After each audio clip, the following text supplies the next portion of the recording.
नमस्कार बंधुरा देवाशीष कुकिंग चैनेले तुम्हारे सबाइके स्वागत। आज के आमी चिकेन बेलिरामेर रेसिपि तुम्हारे शेयर करछि। प्रथमे आमी पेঁয়াজ बेरेस्ता करे नेब। तो तेल दिए तेलटा गरम करे एखन पेঁয়াজগুলো आमी स्लाइस करे एर मध्य पेঁয়াজটা भेजे निচ্छि। गैसटा कमिয়ে रेखेछि, ततक्षणे आमी चिकेनटाके मैरिनेट करे राखबो।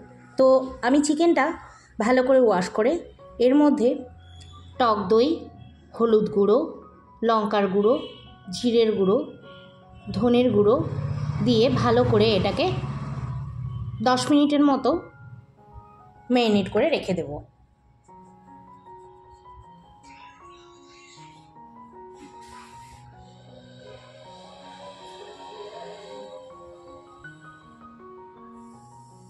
एबार देखो पेঁয়াজ बेरेस्ताटा किन्तु हये गेछे। एबार एकटा पात्रेर मধ্যে आमी उठिয়ে নিচ্ছি।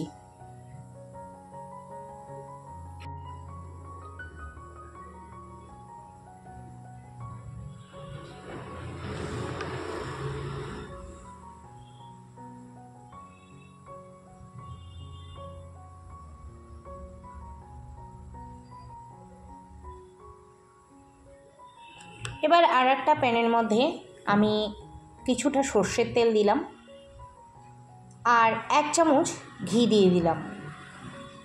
এই চিকেনটা কিন্তু অ্যাকচুয়ালি ঘি দিয়েই বেশিরভাগ ভালো লাগে।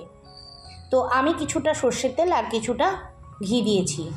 এবার এখানে গোটা গরম মশলা দিচ্ছি, তেজপাতা, শুকনো লঙ্কা আমি দুটো টুকরো করে দিয়েছি, গোলমরিচ, দারচিনি, এলাচ, লবঙ্গ, পেঁয়াজ কুচি এসব দিয়ে আমি একটুখানি নেড়ে নিচ্ছি।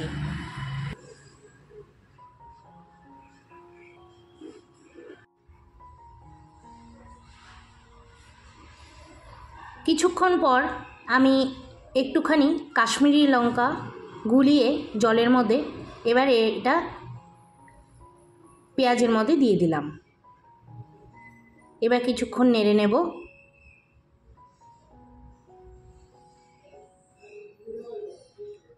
পাঁচ মিনিট কষিয়ে নেওয়ার পরে আমি ম্যারিনেট করা মাংসটা এর মধ্যে দিয়ে দিলাম।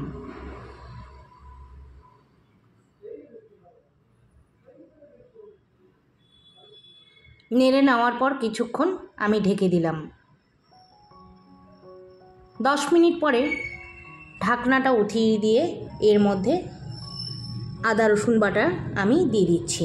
দিয়ে এর মধ্যে একটা টমেটো আমি 4 ভাগ করে আর 3 থেকে 4টা কাঁচা লঙ্কা চিড়ে এর মধ্যে দিয়ে একটুখানি কষিয়ে নেব। কষিয়ে নেওয়ার পরে আবার আমি কিছুক্ষণের জন্য ঢেকে দিচ্ছি। 5 মিনিট পরে ঢাকনাটা উঠিয়ে দিয়ে এর মধ্যে আমি গোটা ধনে আমি একটু গুঁড়ো করে নিয়েছিলাম, সেটাই এর মধ্যে আমি দিয়ে দিলাম। আর একটুখানি আমি টক দই দিয়ে দিলাম।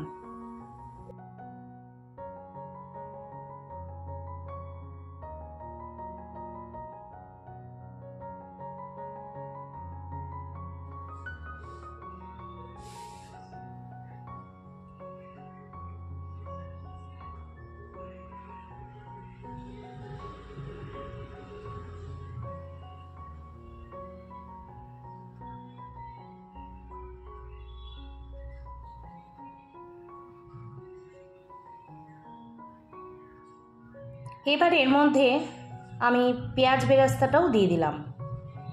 এবার ভালো করে আমি কষিয়ে নেব।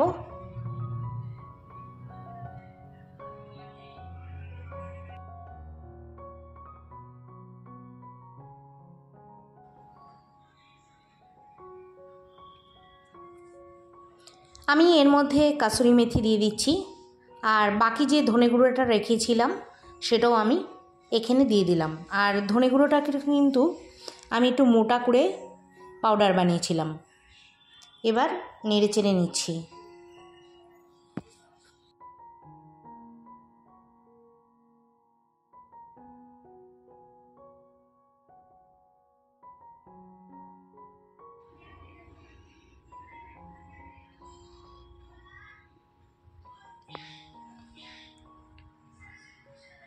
আমার কিন্তু মাংসটা ভালো করে কষানো হয়ে গেছে, মাংসের যে জলটা বেরিয়েছিল সেটাও শুকিয়ে গেছে। এবার এর মধ্যে আমি আন্দাজ মতো জল দিয়ে দিলাম।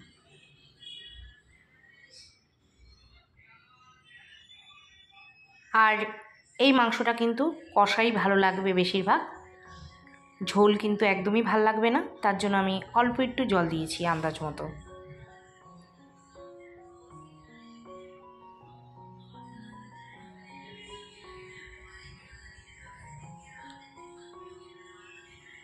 এবার লাস্ট আমি একটুখানি ধনেপাতা কুচি দিয়ে দিলাম।